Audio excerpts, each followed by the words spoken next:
Yes, So good evening, friends. A warm evening, a morning and afternoon to people who've been joining the RLI Symposium from various countries. And let's start the evening.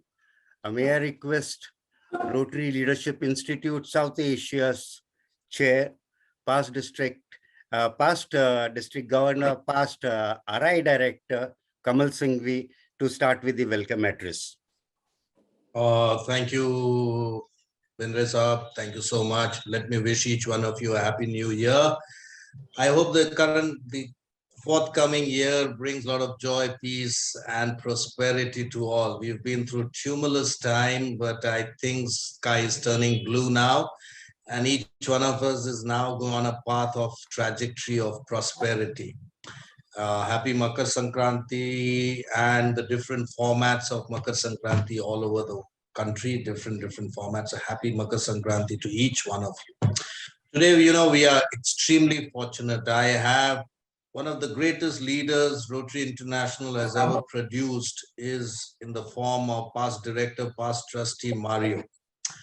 I take pride in calling him my friend. It is a matter of great pride for me that I can actually tell him that he's my friend. But let me tell you, one of the greatest leaders, tremendously knowledgeable about the Rotary matters across the world, greatly respected, one of the stalwarts of the Latin American countries, and a person who is so vast knowledgeable and has done tremendous work in Rotary. And that's why I chose a topic for him, service beyond borders, because he emulates, as being a trustee, he has been absolutely spectacular, and then back to back he becomes a director. So that spells the story about Mario.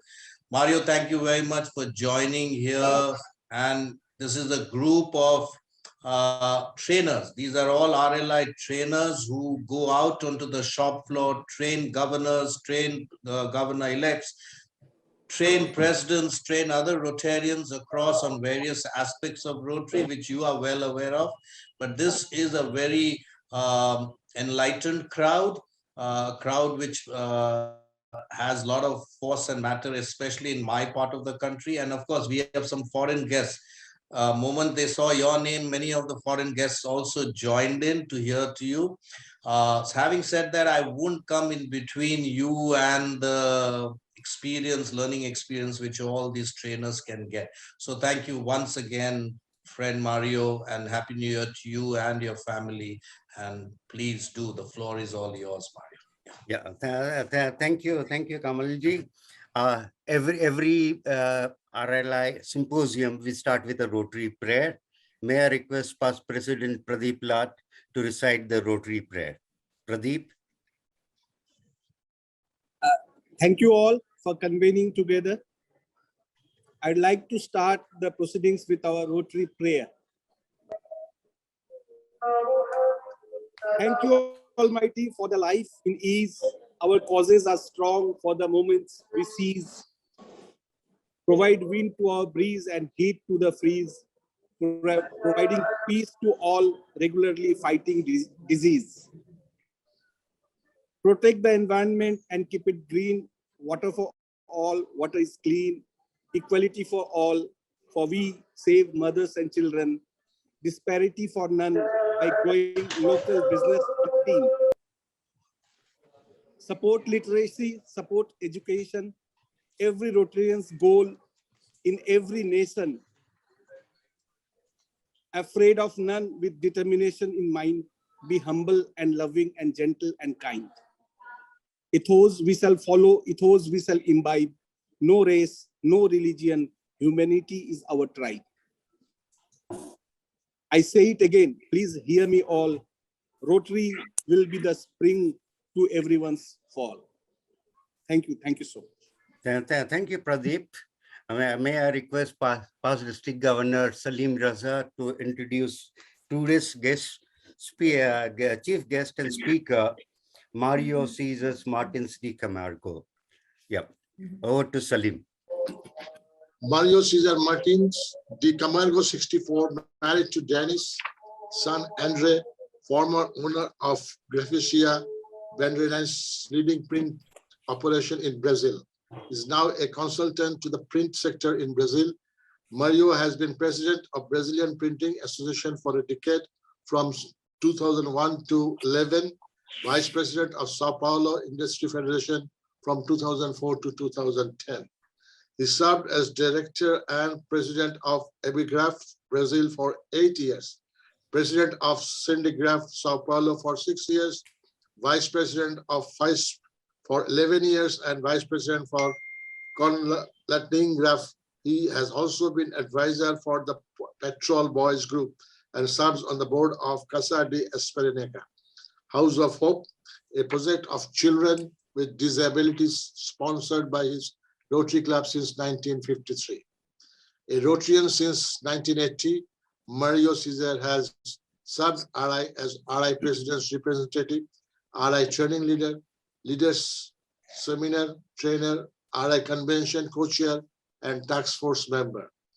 President of Rotary Club of Santo Andre in 1992-93, District 4420, governor in 99-2000, training leader in 2004, 5, and 6, the Rotary Foundation trustee from 2015 to 19, and RI director from 2019 to 21. The Rotary Leadership Institute South Asia welcomes you as chief guest today and a speaker at its symposium to address on service beyond borders. With these few words, may I welcome him to this symposium for his address. Thank you, PDG Salim. And a simple request to everybody as we are listening to the esteemed speaker, put in your questions into the chat box. We have question and answers moderator, past President Suninder Sharma to take care of us. Over to, yes, Mario, all yours. Thank you very much, my friends from India. I especially thank my friend Kamal Sanghvi. Yes, you're right, Kamal. We are very close friends, and our friendship is developed on the base of our work for Rotary, which is a strong foundation for a friendship. And I also thank the organizer of this meeting, CM, for Bandri, for bringing us together. You know, for me, service beyond borders brings as a bonus friends beyond borders. And this is the ultimate payment. This is our payment for working for Rotary. As Shekhar Mehta says, you know, the service to Rotary is the rent I pay for being alive, for being a successful person, for being a successful business person. As a matter of fact, I've known Shekhar since 1999-2000. We've been close for 20 years because we were district governors together under the presidency of RI President Carlo Ravizza. Then eventually we served 2 years as training leaders together. Denise and I, Shekhar and Rashi, sharing the same rooms and the same concerns and the same exchange of ideas and knowledge on this extraordinary experience, which is an RI training leader. To me, the service beyond borders approach is based basically on a two-pronged approach. Let me see if I can. Okay. My guideline is always this thought by Paul Harris, which I think it sums up really the work that we developed for Rotary in our communities, in our world. And he said very wisely, may not be the precise words, but the idea, the concept is that whatever Rotary may mean for us, Rotarians, to the world, it will be known for the results it achieved. So we know that a lot of Rotarians, and most Rotarians are well-hearted, They mean well. They're full of good intentions. But regardless of the intentions we have, and the popular saying goes that, the road to hell is paved with good intentions, we must convert as Rotarians our good intentions in good results. So this is basically my guideline, my beacon of light that gives me orientation in everything that I do in Rotary. What is the result that we are going to achieve with this initiative? So for this specific talk, I won't call it a speech. I would call it a conversation between myself and the Rotary leaders in India for the Leadership Institute. Is a two-pronged approach to this service beyond matters concept. One is informational, the other one is inspirational. As leaders, and you are all leaders of Rotary, no question about that. I think every time we address Rotarians, we must provide them with this approach. Provide them information, content, program, information that they usually don't have access to, otherwise they will just go online and retrieve it. And then as a second part, we must inspire them to action. Remember, we are people of action. We are not just talkers, we are doers. We make things happen. So inspiration, not by inspiration's sake, but to drive the actions of Rotarians to obtain results. So the first piece of information that I would like to discuss with you about is, what tools does Rotary have to promote service beyond borders? I'm a product of one of the tools, which is the first one of this list. That's not the complete list. There are many other programs, but this is a basic list of opportunities that we have to connect with people beyond borders to execute the Rotary work on the shop floor, as I say, on clubs and on communities. The first one is the Youth Exchange Program, which I am a product of. I was an exchange student to the state of Minnesota, USA, back in 74, 75. That goes a long way back. But the Youth Exchange Program is an outstanding window for promoting service beyond borders. How many clubs are actually utilizing their youth exchange students for ambassadorial tasks, establishing links and connecting your home clubs to the foreign clubs? The second one is Rotary fellowships. We have a whole list, a plethora of fellowships that cover different interests of Rotarians, personal interests that converge and establish links and ties amongst Rotarians around the world. The third one is the RAGs, the Rotary Action Groups, until recently named Rotarian Action Groups. Now they are named Rotary Action Groups. And of course, that means that we're going to have more control over the activities of those RAGs so that they can follow the Rotary guidelines. Excuse me for a second.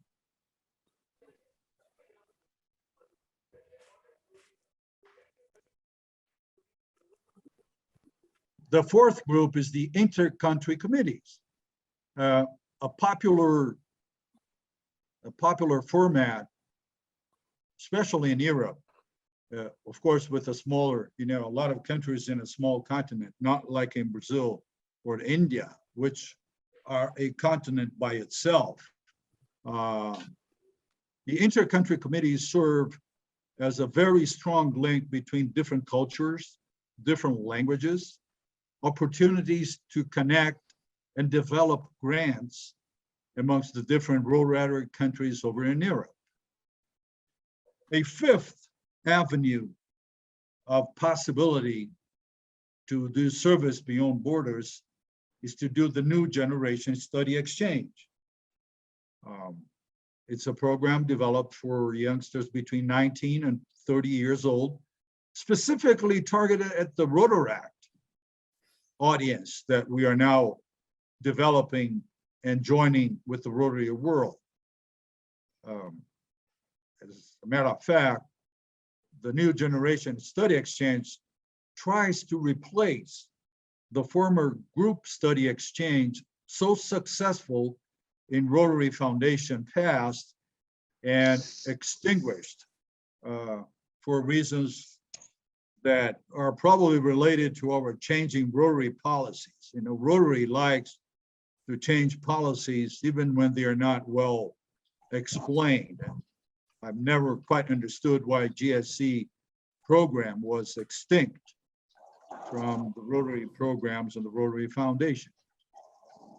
And within the Rotary world, you know, the Rotary Friendship Exchange, which is a powerful tool, is an exchange between ourselves, you know, the old folks, the old guys that compose, that format the Rotary clubs. I have seen and experienced very successful exchange between countries, between Rotarians, and they form very powerful bonds, very powerful ties that eventually develop programs with the Rotary Foundation. So now going to the Rotary Foundation programs that can be a tool for service beyond borders, like the VTT groups within our TRF programs. They are a tool to develop service beyond borders. They connect countries. They connect professionals. They connect Rotarians and non-Rotarians, maybe on a permanent basis. I've seen hundreds of groups that have established long-term ties and have connected countries over the past decades in my Rotary experience. The service project fairs are an opportunity to connect and to do service beyond borders with actual results on the shop floor, you know, on the ground, at club level, in our community level. And so they're very successful as an opportunity to extend and develop local programs. So going back to the global grant teams, and more specifically the cadres, you know, the technical expertise teams that have supported the programs in the Rotary Foundation. And on that matter, I would like to give you some information so you don't complain about me not showing any graphs, because I'm famous for showing graphs and numbers and the statistics. I don't want to overwhelm you with numbers, but I want to give you some basic numbers that I think and I thought might be interesting. And this is an evolution of fundraising and investments in global grants since the adoption, since the inception of the Future Vision program worldwide. Those are global numbers. So you can see back in 2013-14, the Rotary Foundation approved 868 global grants that eventually amounted to $65 million in 2014-2015. The total budget for the Rotary Foundation at that time was $269 million. 65 against 269 is roughly 25%. 25% of our budget was committed to global grants. And global grants are an actual product, a byproduct of service beyond borders. As you well know, the algorithm, the method behind the global grants program is the partnership between two clubs or more districts, but always the involvement of overseas partners to accomplish the goal of executing the project. And in a certain way, I'm just paraphrasing Ravi Ravindran, we have been victims of our own success. The 868 global grants that were approved back in 2013-14 evolved to 2,066 programs, global grants that were approved last year. And I remind you, it was an epidemic year. We couldn't leave our houses, but we still continue to do service beyond borders. 2,066, whose budget amounted to $130 million. So almost 40% of our budget for the Rotary Foundation today is committed to global grants. An actual and evident result of connection between clubs on a global level, finding partners beyond your borders. Brazilian clubs partnering with Indian clubs, USA clubs partnering with German clubs, whatever. These numbers are a testimony of the success of the global grants, which are basically founded on action between districts in different borders. So we can see now that the trend is upwards. It's a rising trend. May I remind you that our most important budget item in the Rotary Foundation budget is the Polio Plus, which accounts for $150 million of expenditures or investment, call it whatever you want, every year. So global grants is a very close second and bridging the gap to our biggest item in investment, the Rotary Foundation. Last year was $130 million.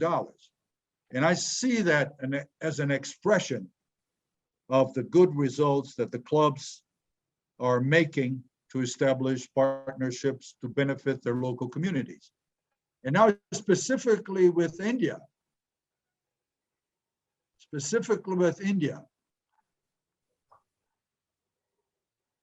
the global grants amount from India escalated from $10 million back in 2014 to $30 million last year. So it tripled. You guys received 30 million out of the $130 million dedicated to global grants on a global scale. So you're doing your homework.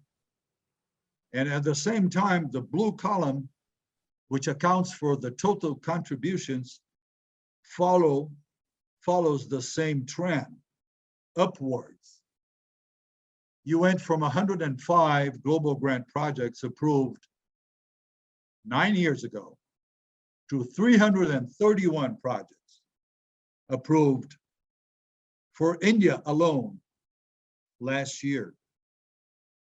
Remember, we had 2,066 projects approved worldwide last year. And you guys accounted for roughly 18% for that amount of investment. So I think I give you the good numbers, the numbers that are positive, regardless of pandemic, regardless of Zoom meetings. We keep on working. We keep on doing the Rotary work. We keep on walking. How much more time do I have left, Bender? I don't want to go over too long. No, you have 15 more minutes to complete. Okay, so yeah, so we've reached, the information side of our talk. I tried to provide you some of the insights into programs that can be utilized as tools for connecting the world and for doing service beyond borders, including very successful numbers for our STAR program, our iconic program, the Global Grants program, which are a true representation of our work. Nothing can be more effective, can be more real than a global grants, because it means projects to the community, it means money, it means dedication, it means Rotarians work hours for the communities. But now let's touch a little bit on the inspirational side, since I'm talking to leaders. What are some of the qualities I should have as a leader? I could number more than 20 easily. But for the sake of time, and Brenda said I have got 15 minutes more, otherwise we'd go, I would force you guys to skip dinner, and I don't want to be responsible for that. The one quality that explodes in my mind immediately is character. You leaders must have character.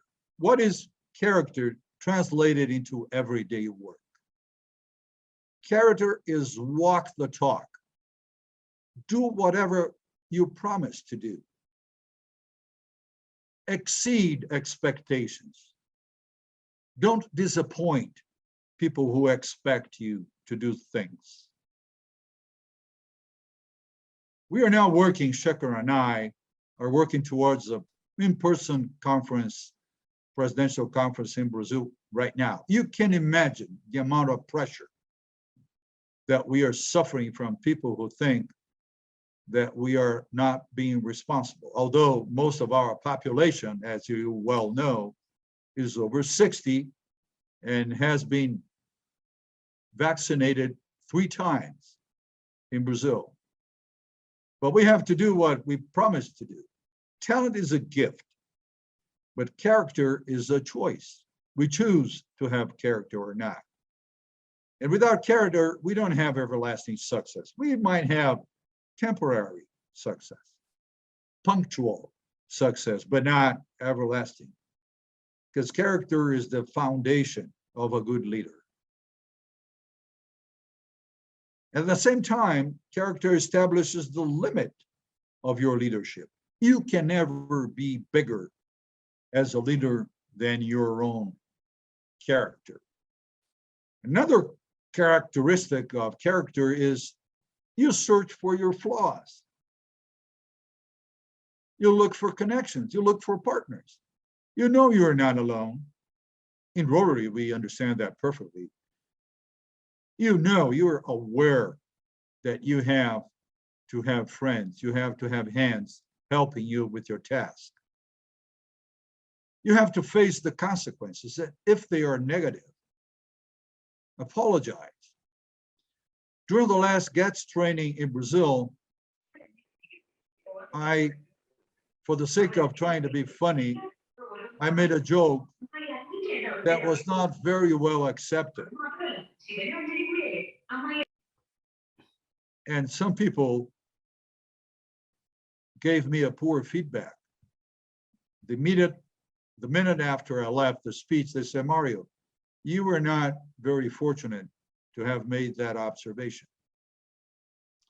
Next morning, I apologized in public for my poor judgment.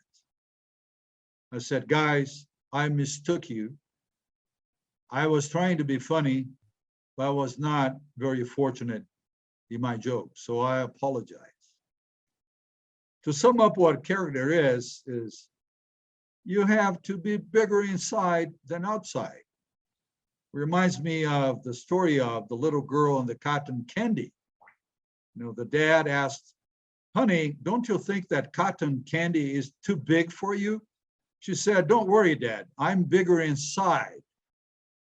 I can take that very easily. So a good leader has a character that is bigger than himself, just like the cotton candy girl.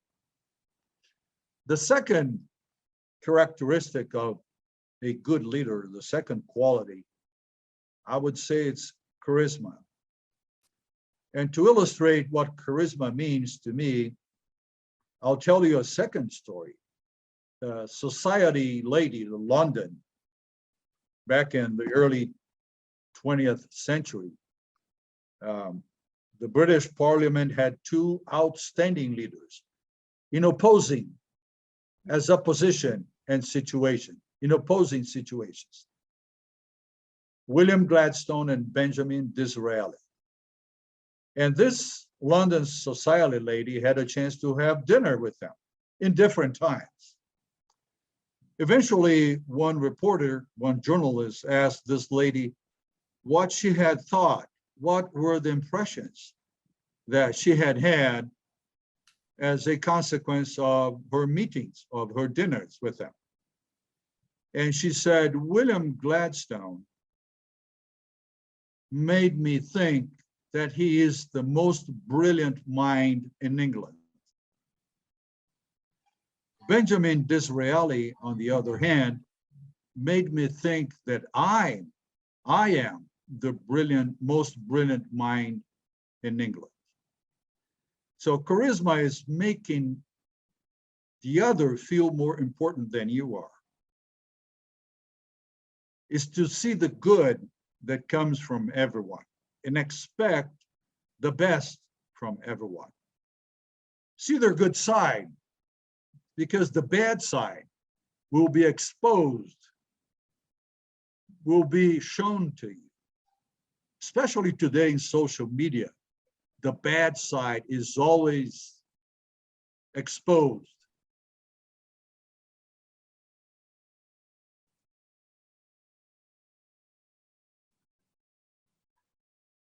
Charisma means that you as a leader must be the beacon of hope. You are the merchant of hope. When everyone else is distressed about COVID because it never seems to end, now there is Omicron, there was Delta, there was Beta, Alpha, Gamma, whatever. You are the one who has to inspire people to move on, like Churchill did when England was about to surrender and sign a peace agreement with Hitler just before World War II.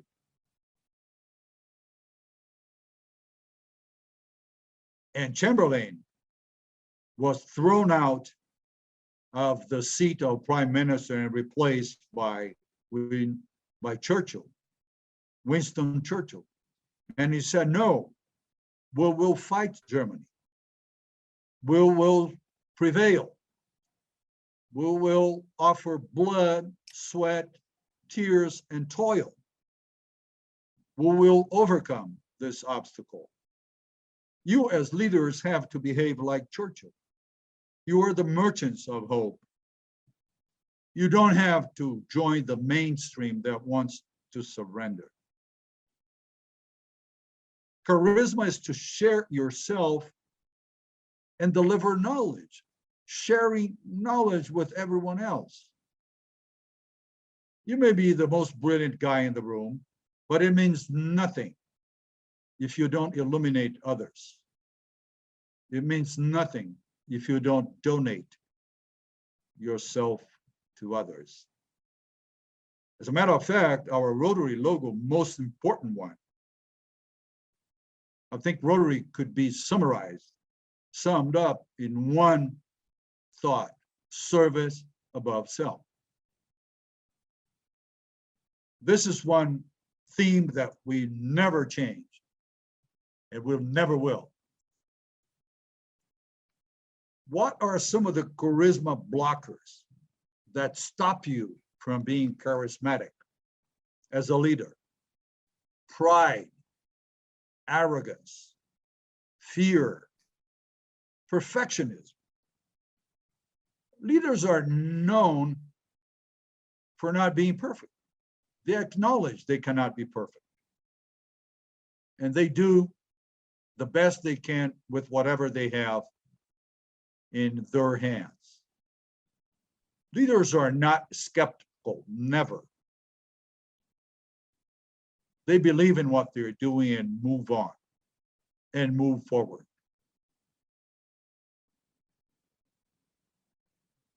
In short, a leader sees more others than sees himself or herself.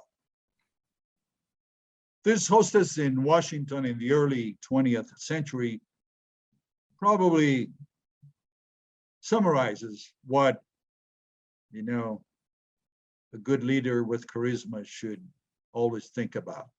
She was the best hostess in Washington at that time. And she had just 2 sentences. Glad you came, for people who are entering her house, and it's too early for you to leave.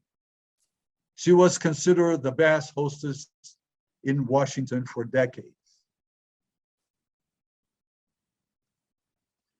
And third and last, I don't want to overextend my time. Commitment. You all know Michelangelo Buonarroti, the Italian sculptor from the 15th century. He was a sculptor, but he was given the task. He was tasked by Pope Julius II to paint. He was not a painter. He did not admire himself for being a painter. He did not consider himself a good painter. Nevertheless, he was the author of the Sistine Chapel in the Vatican. 400 people depicted and 9 scenes from the Bible that changed the history of painting. For those who have been in the Vatican, you know that the Sistine Chapel is not the main room in the Vatican. However, it's the most visited room in the Vatican. When asked, why are you doing such an endeavor, working so hard to paint a chapel that is an accessory chapel and that probably nobody will see, or very few people will see? And he said, God will see, and I will see. So commitment is not to somebody, commitment is to yourself. Commitment starts in the heart. When probably the best basketball player of all times, Michael Jordan, was asked, why do you fly? Why do you stay such a long time in the air when you were dunking the ball on the basket?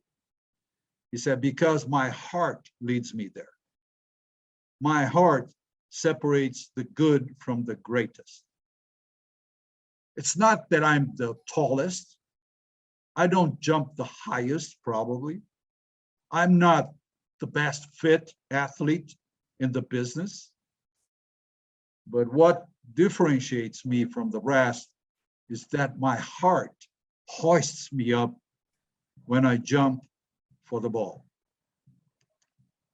Commitment is action, not words. Reminds me of a story of the judge who was elected judge. As you know, in some countries, judges are elected. And he said, I would like to thank you during the inauguration ceremony in which he was declared officially the judge. He said, I would like to thank the 24 people who said would vote for me. The 126 people who actually went to the poll, to the 47 who said that they voted for me in the poll, and for the 26 that actually voted for me. So don't waste words if you're not planning on acting, because you're going to be judged as leaders by what you do, not by what you say. And don't fool yourself. The world will conspire against you, as COVID is conspiring against me and Cesar for this Brazilian in-person conference. And Cesar already got his visa from the Brazilian consulate last Friday, after my intervention with the Brazilian general consul in Chicago. Acting, not saying. Picking up the phone and calling people. Doing things. your commitment will sometimes be your only weapon. It would be very easy for me to go virtual. It would be very easy for Shekhar. We've got a plane load of justifications to go virtual, except our own commitment to do it with people and to see people and to talk to people with masks, with social distancing, taking all the necessary precautions that we all know we should take. Well, we're going to do this because we are committed. There are four kinds of people: evasive, people who don't commit to anything. They'll tap you on your shoulder and say, count on me during the cocktail time, not after the cocktail time. Don't get them on the cell phone. They won't answer you. To remind them what they promised during the cocktail time, because probably the champagne had a little influence on their commitment. So they are evasive. Some people are reticent. I don't know if they can. I don't know if I can. I'm afraid. I probably won't be able to do it. But they sometimes, and they always try to dodge the bullet. Then there is the third species, the third type of people, the quitters. They give up after they have started the walk. They give up because the going gets tough. They are well disposed at the beginning of the journey, but once they hit a stone during the walk, they said, okay, I won't be able to do it. Too long a marathon. 41 point some kilometers is too long. I can do a mile if such. And then the fourth type are the achievers. They focus the goal, they commit themselves, and they pay the price, because there is a price to be paid. Bill Bradley was a famous football coach for the United States, some of the United States football teams. And he said, if you don't give your best, I'm sorry, it's wrong there. If you don't give your best, somebody else with equal talent will do. And when you face him or her, you will lose. So if you don't do your best in Rotary as volunteers, always do your best. Your bonus, your payment will be friends, recognition, emotions, moments in life that you recall. I recall very good moments I spent the 3 times I was in India and Sri Lanka. What else can you ask in life? Recognitions and moments. Thank you very much for listening to me, and I'm ready for the conversation that will ensue. Thank you.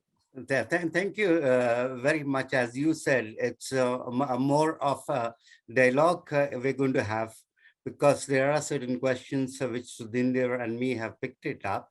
I would request Sudhinder to continue with the first question, please.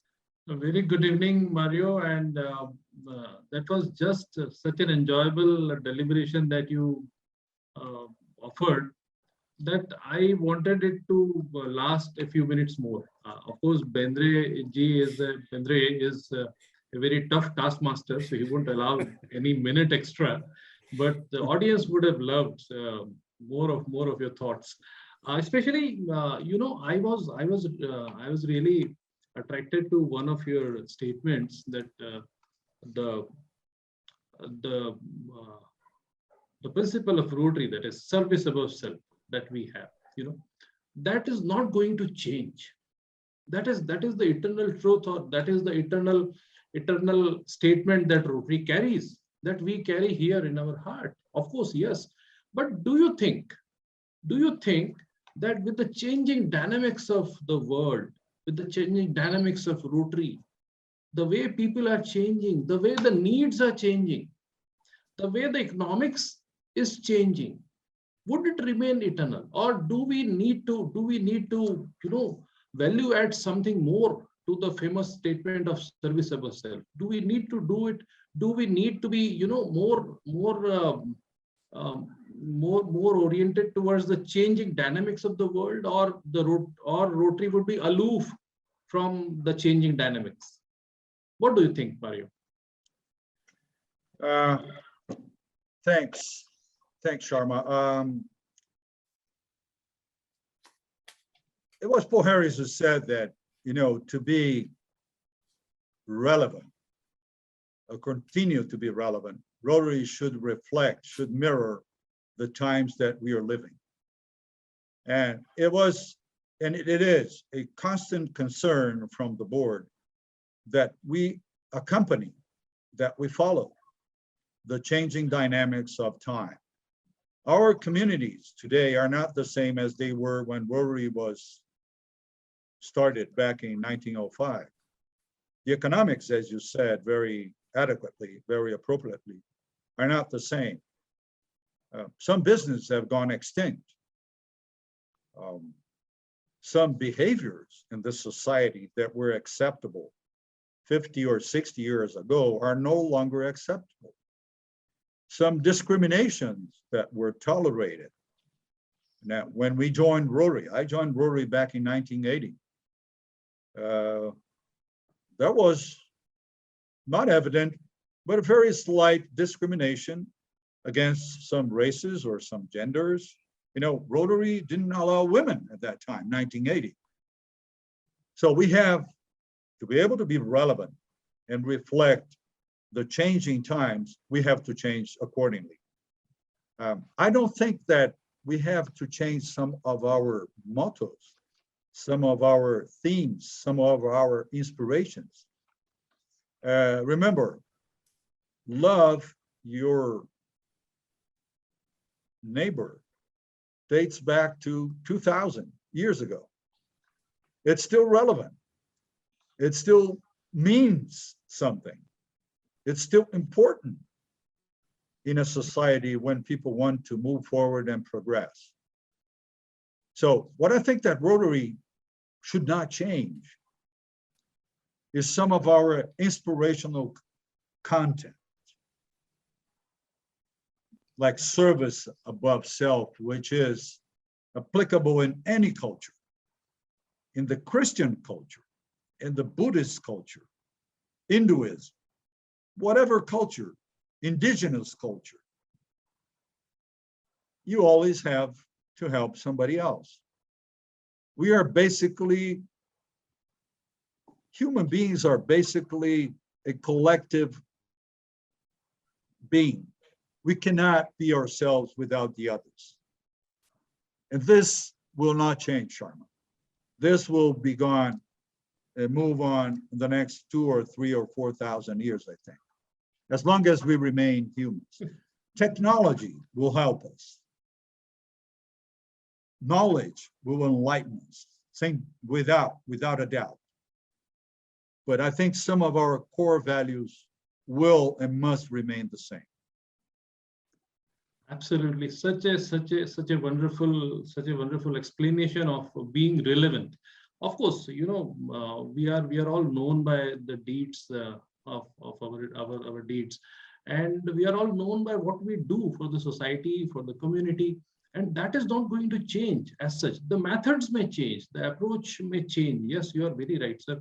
But our core values should never change. And as you gave the wonderful explanation, wonderful example of the culture, I mean the Hindu culture or Buddhist or Christian culture, they all have this principle of service of self. And that is why probably Rotary is so accepted so easily across the world, across the universe. That is why, probably because it appeals to your heart, it appeals to your culture.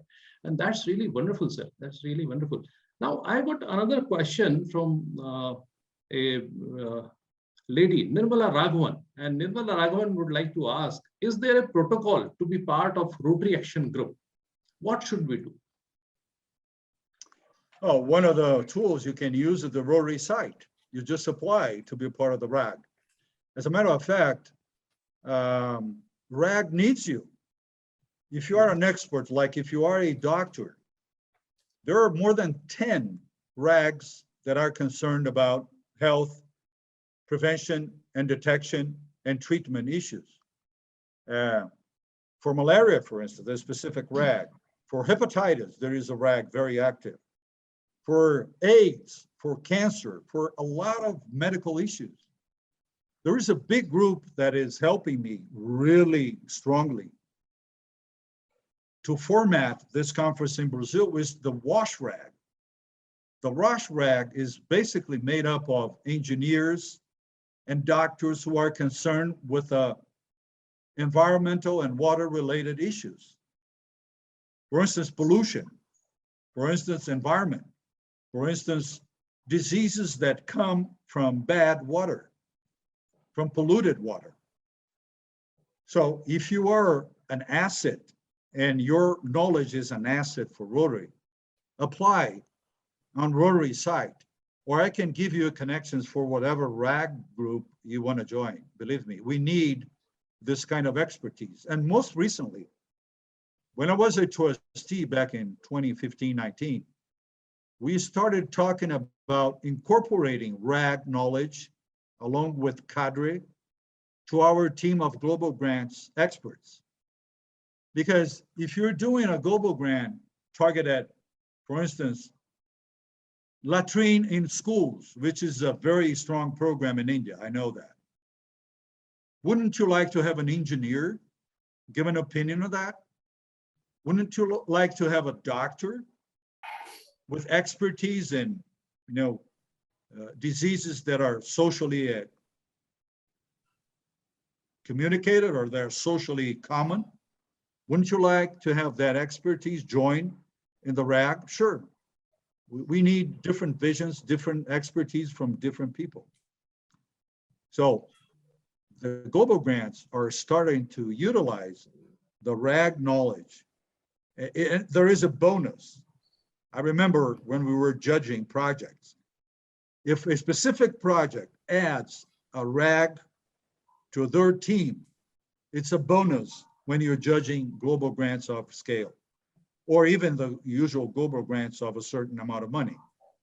I'm not talking about $20,000 or $30,000, but if you're going beyond $100,000, and you must incorporate knowledge to your project, not just money and partners, RAG's a potential source of information and knowledge for you.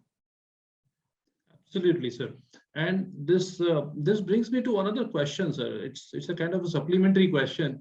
So many people ask us when we take this realization of Rotary opportunities, and that is, how can you form a Rotary Action Group? If you want to form a Rotary Action Group, so how can you form? How do you explain this? I mean, how do you form a Rotary Action Group? You have to gather people from all over the world. There are specific guidelines on the Rotary site how to form a RAG. It's not easy, I tell you. It's not easy because you have to have a certain number of members, minimum. You have to have a certain number of countries, because it would be easy to set up a RAG in India. You got 150,000 Rotarians, you could form RAGs anytime. But then it wouldn't comply with the requirement of being a global program, and RAGs have to be global. So you have to have a certain number of members, minimum. I can't remember the number because they keep changing. But I think it was 100 or 150 at the time when we were judging. And there are a certain number of countries, minimum also, that must be contemplated when you're forming a RAG. So you have a global perspective in your team. For instance, imagine you want to develop a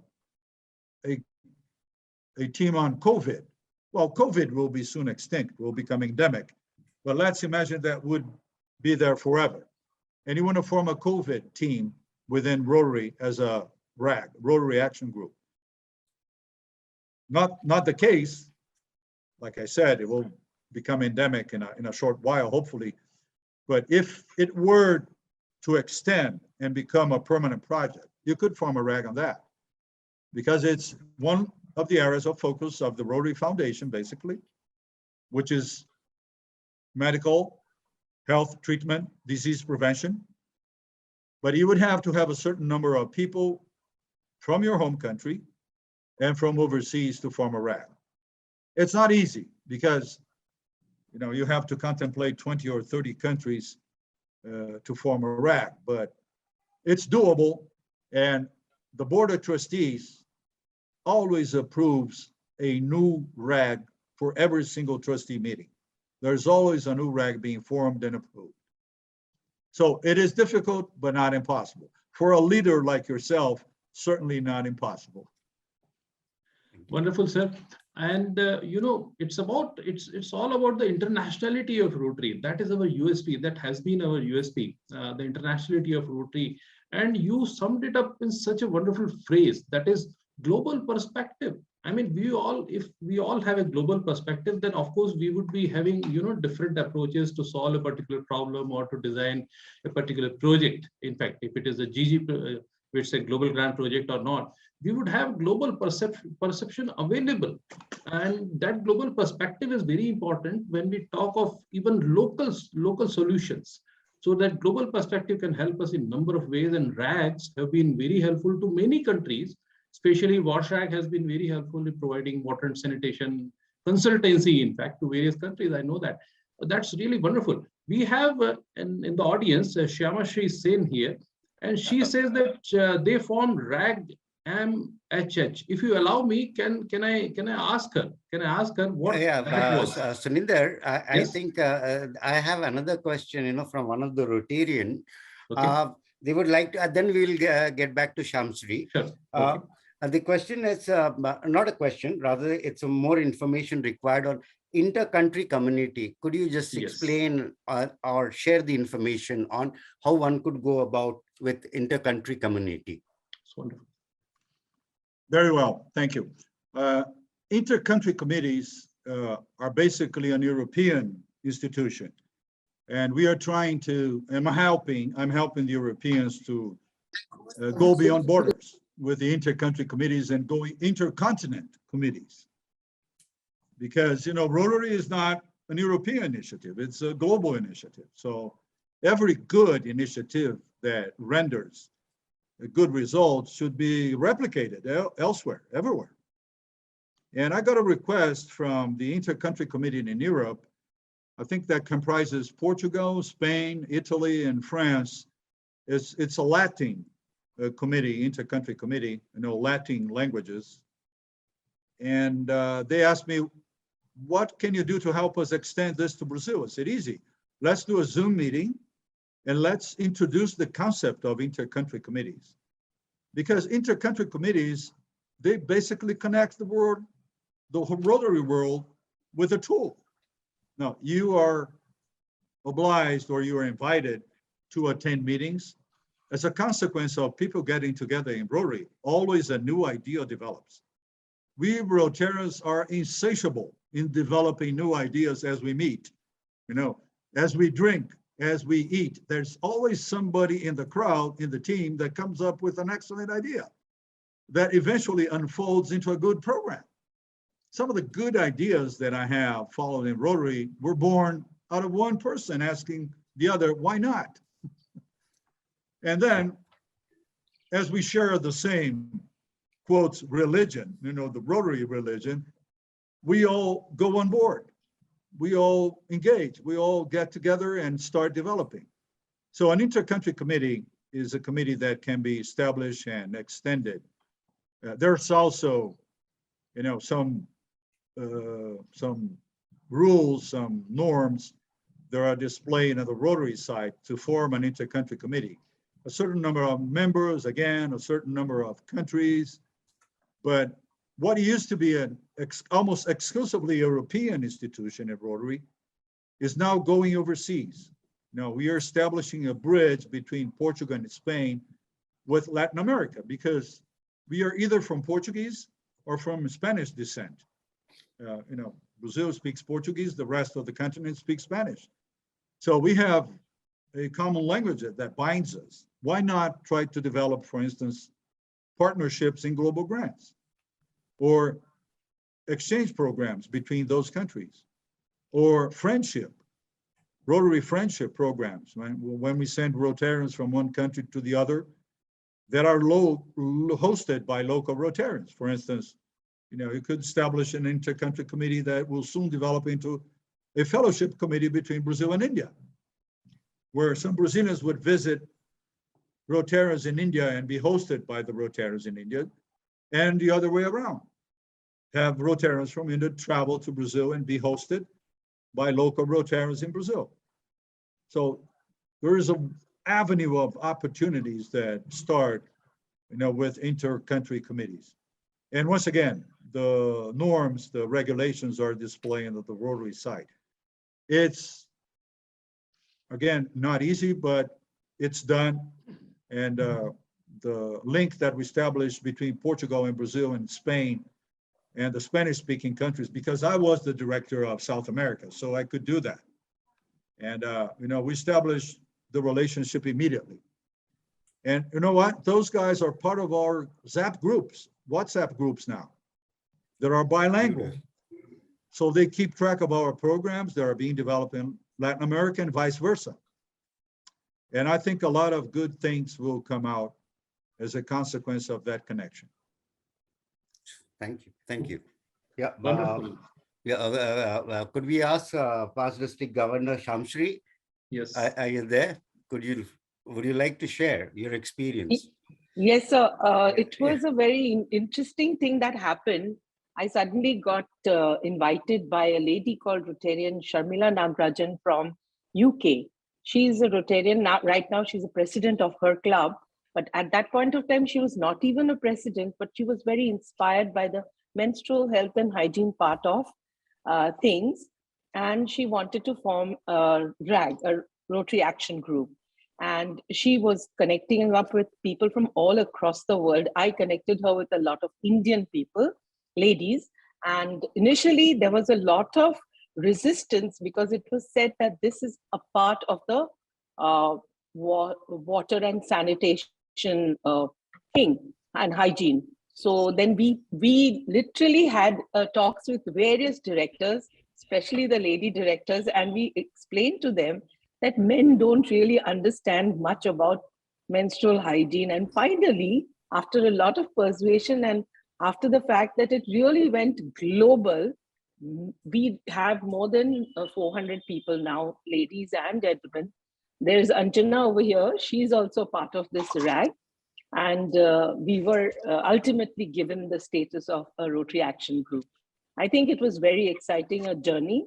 And I'm very happy that we were able to do this because now many clubs across the globe are working on the menstrual hygiene. And as far as inter-country committees are concerned, my district 3291 has an inter-country committee with Germany.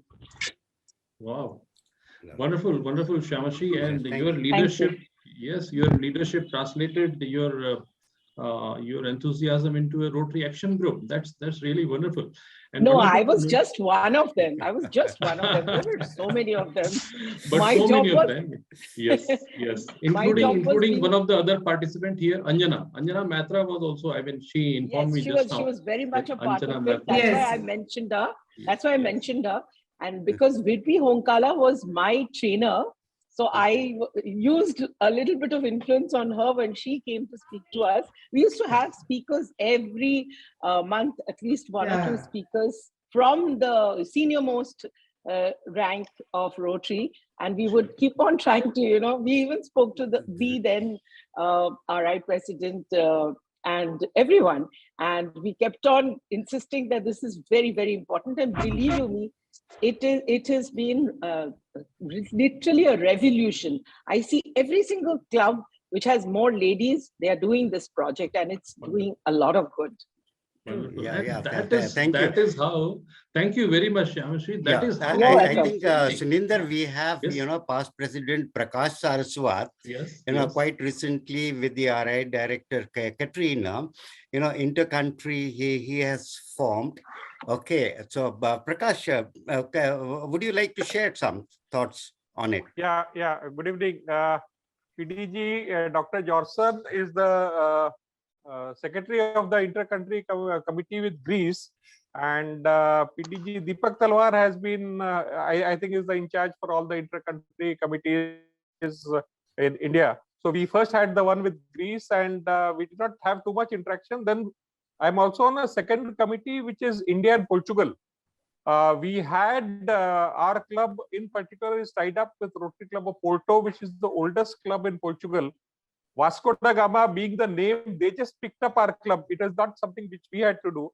They picked up the name Vasco da Gama, and they, through the inter-country committee, we have now a sister club agreement between the two clubs.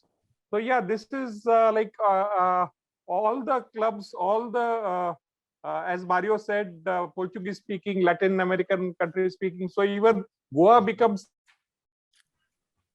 the preferred destination, or becomes an automatic choice for even for Brazilian districts. So I think that message I could put on to Mario, that 3170 could be a great choice for India-Brazil committee. Normally they have 2 districts from India in that ICC. So one of the districts could be any other district, but one of them could be 3170 as a natural choice. Thank you, CM. Thank you. Thank you, Prakash Rasiri. Wonderful.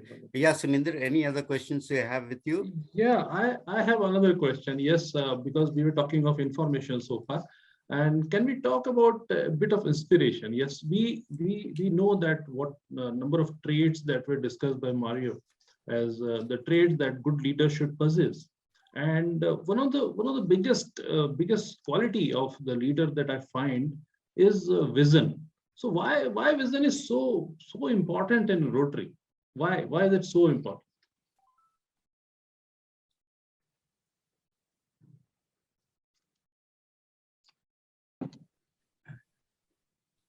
A leader without a vision is not leading, is just walking. If you don't have a clear objective of your intentions, you certainly will not convince anyone. And you won't be leading, you'll just be taking a stroll around the park. To be able to lead, you have to present a vision. You have to present an aspiration. Like I mentioned, Winston Churchill, what was his vision? His vision was the vision of a free world. It took him six speeches on the parliament to change the mood of England before World War II. 6 of the most powerful speeches you can ever read. And I read all of them just for my education. With words, he changed the fate of the free world with words. He didn't have a gun.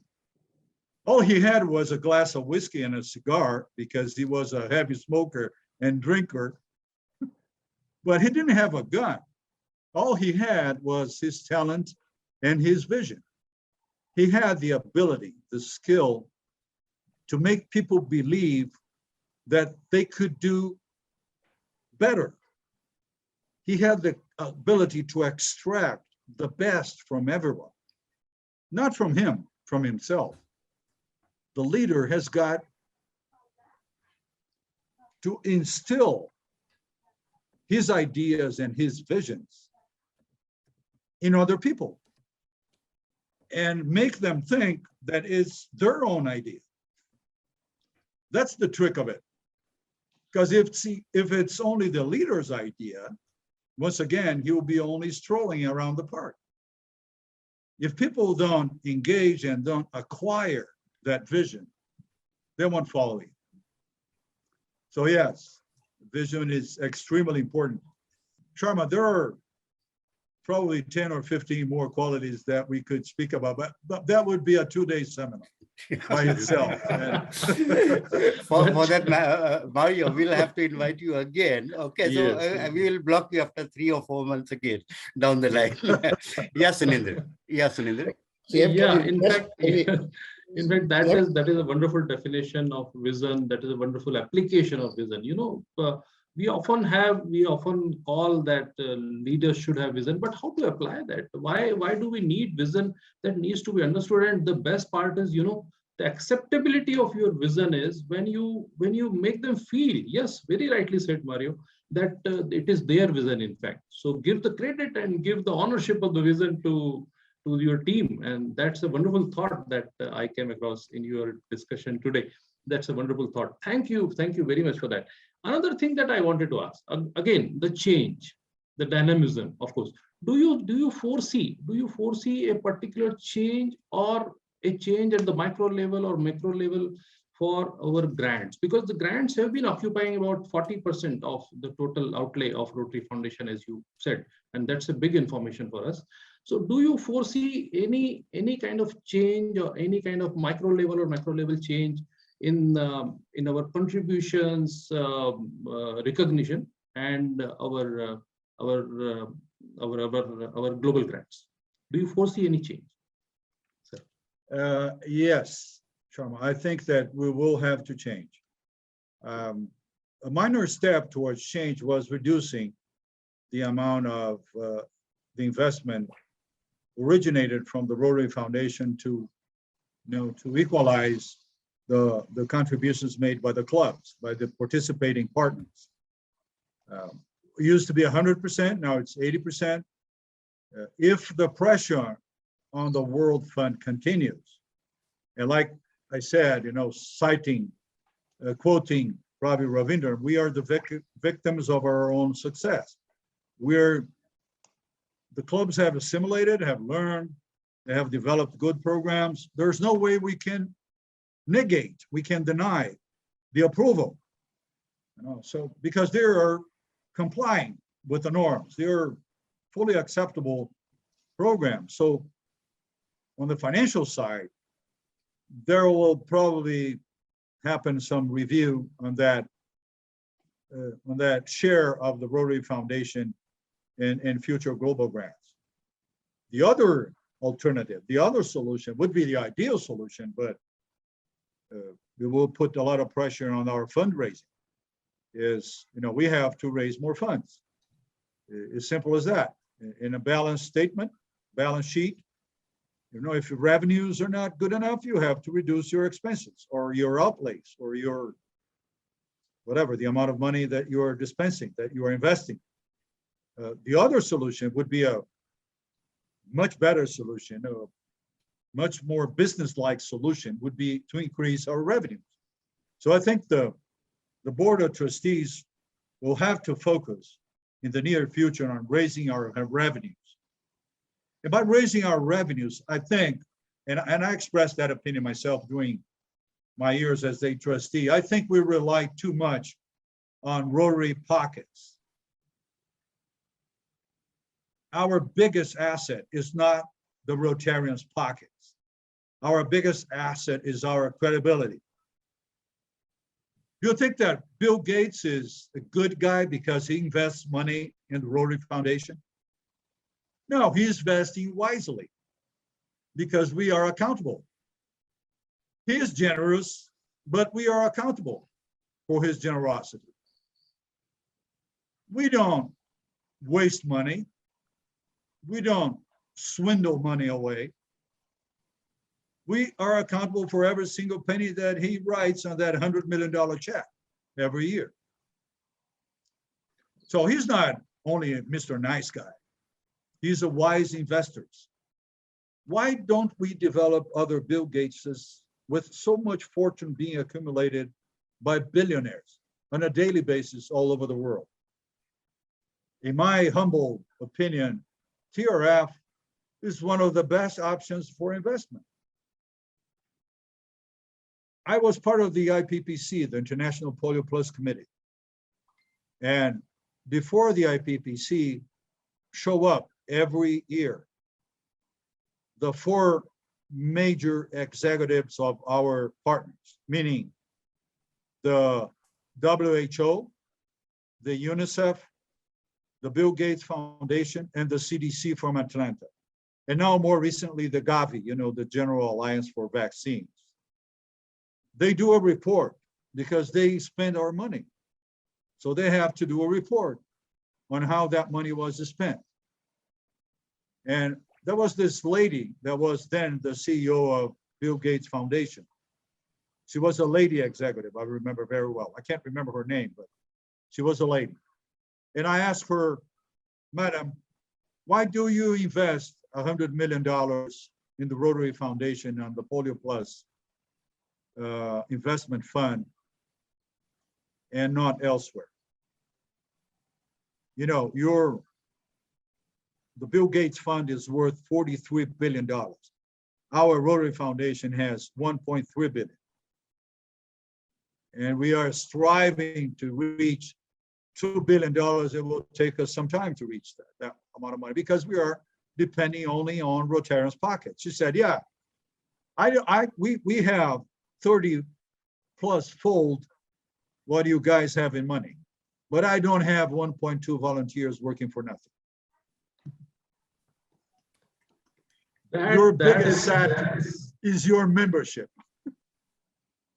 That is simply wonderful, simply awesome. I mean, the punchline, in fact, it's a punchline in the last sentence of yours that I mean, the people don't have 1.2 million volunteers. And if all of them look at their investment this way, or rather, if we can make them look this way, then of course, there will be no dearth of funds for Rotary Foundation.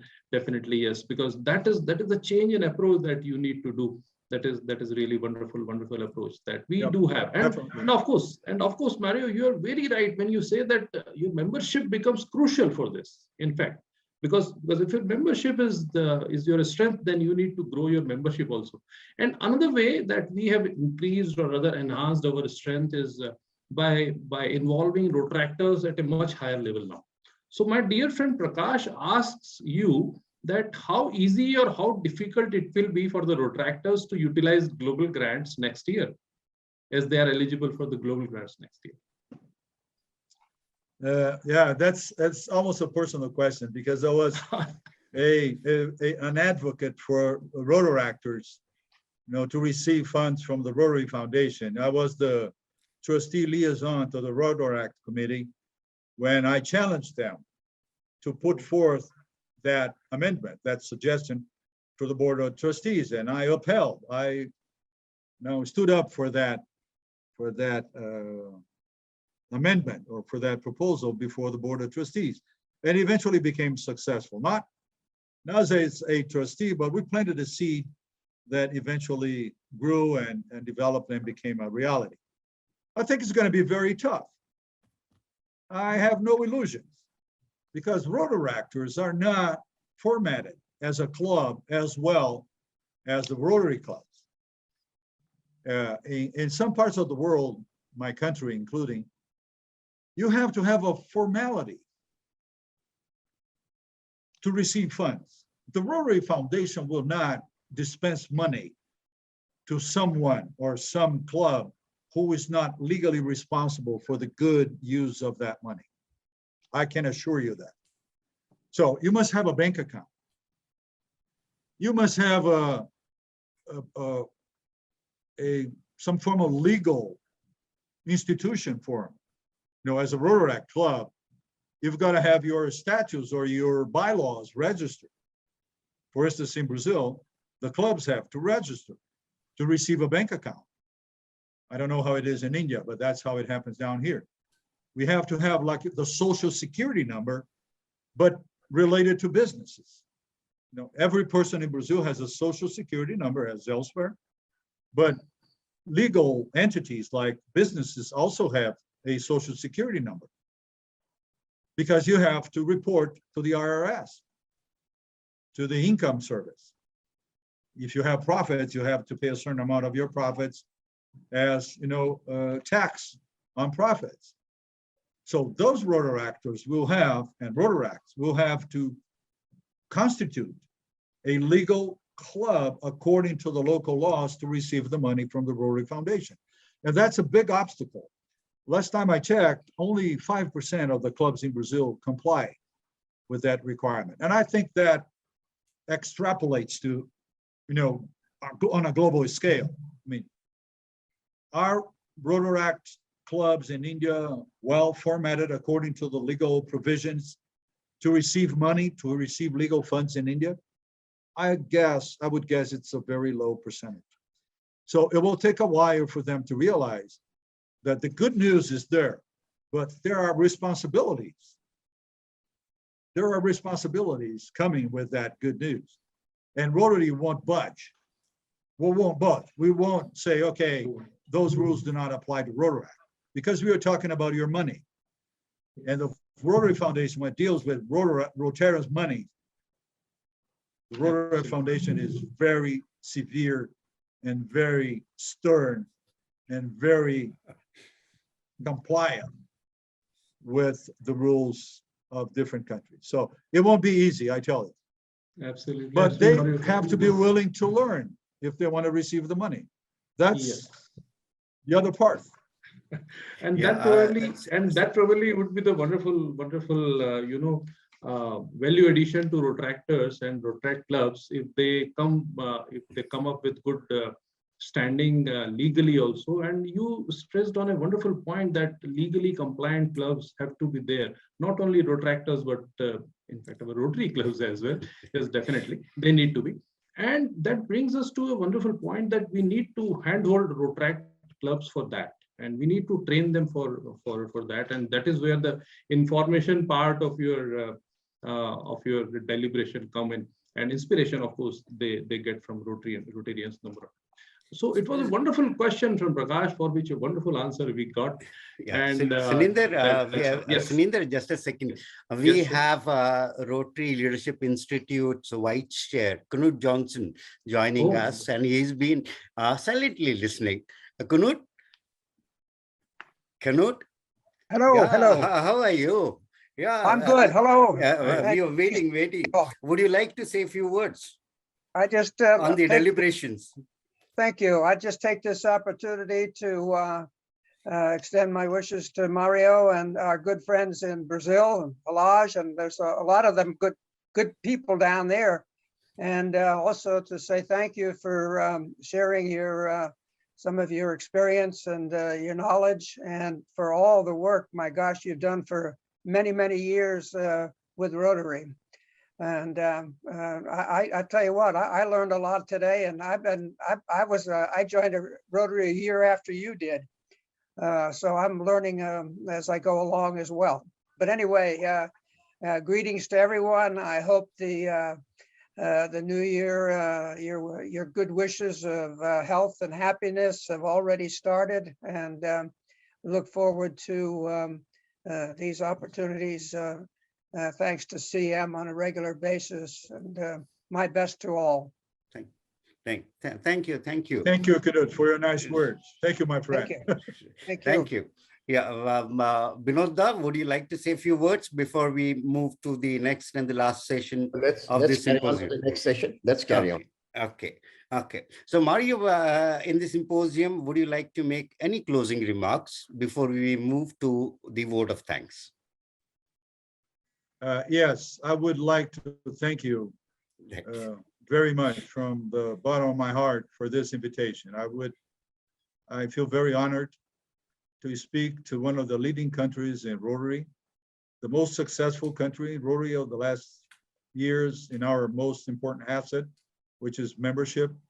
And I'm a great admirer of Rotary in India and of its leadership, starting with Raja Sabu. You know, I was a personal aide to Raja Sabu in my district back in a long time ago, 19th World War. You know, I was the aide to Raja. And then I had a chance to be a trustee with Kalyan Banerjee. And, you know, I'm close friends with Shekhar Metas. And I've represented the president in Goa. And I had a chance to connect with some of my Portuguese roots half a way around the world, you know, speaking Portuguese and going to the Portuguese Museum in Goa. So I hope that this will strengthen our ties, our friendships, our relationships, our programs between Brazil and India. I consider myself a friend of India here in Brazil, and I have a lot of friends in India. I can tell you that.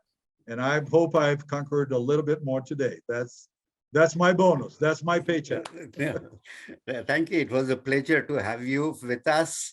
And also in the RLI symposiums is more of learning and sharing, because we believe in very strongly that the best way of learning is to share the ideas, because somewhere something one can pick up and may implement or bring future to the whole thing. May I request past President Ajay Menon, who has been quarantined but kind enough to join us for the vote of thanks. Ajay. Yeah, good evening. I apologize again for my casual attire. I consider it a great privilege to propose vote of thanks to all the dignitaries who are a part of this wonderful evening and session. Chief guest and speaker, PRID and past TRF trustee, Rotarian Mario Camargo. Thank you for your time, sir, and also for throwing light on an amazing topic, service beyond borders. I like the catchphrase that you've given us. We are worth close to $2 billion, but have 1.2 million volunteers. That's a powerful statement. I can assure you that we will be using in Goa as well, which is where I'm based. RLI International Vice Chair, PDG Knut Johnson, thank you for joining us this evening and adding a sparkle to this event. RLI Southeast Asia Honorable Chair, PRID Kamal Sangviji. Your dynamic and eloquent leadership has always been an inspiration to all of us in India. Thank you very much for starting off proceedings this evening. RLI Southeast Asia Vice Chair, Rotarian Binod Ketan. If I'm allowed to use a Harry Potter analogy, Binodji, you are the Professor Dumbledore of RLI SA in our parts. Thank you for being the spark in India and beyond. RLI Southeast Asia Executive Director, PDG Dr. George Sundaraj. Thank you for being the facilitating benchmark with a vast array of acronyms to make any RLI session interesting. RLI Southeast Asia Secretary, PDG Arun Prakash Gupta. Thank you for joining us this evening, sir. RLI Southeast Asia host and ever smiling CM. Thank you, CM, for being the engine behind these educative symposiums, which ensures that people like us learn a lot. Past President Pradeep Lad, thank you so much for the Rotary prayer. PDG Salim Reza, thank you so much for an eloquent introduction of the chief guest and speaker. Past President Sudhindra Mohan Sharma, whom I had the fortune of learning under. Thank you so much for a very lively question and answer moderation. Ashley, my friend, thank you for being the man Friday as far as the technical support for these symposiums are concerned. Prakash Saraswat, the man who introduced me to RLI, I'm using this platform to thank you as well. And a big thank you to all the governors, past district governors, and leaders from various districts across the globe who have attended today's symposium. If I've missed anyone, it's my mistake, my apologies. So until the next one, stay safe. Thank you. Thank you, Ajay. Thank you, everybody. Today's peak attendance was 52. We had participants from Brazil, US, Sri Lanka, Bangladesh, and Pakistan, and yes, of course, from India. And Mario, a big thank you, and we'll be looking forward to invite you again in the coming months. Thank you very much. Special thanks. Thank you. Special thanks Be to safe, you, take Bendra, care. and Thank to you. my dear Thank you. friend Kamal Sangvi. Special thanks to you and Kamal for Thank you. inviting me. It was my honor, and I am at your disposal anytime. Thank you. Good Bye, to see you, everyone. Bye, Mario. everyone. Thank you. Thank Great. you.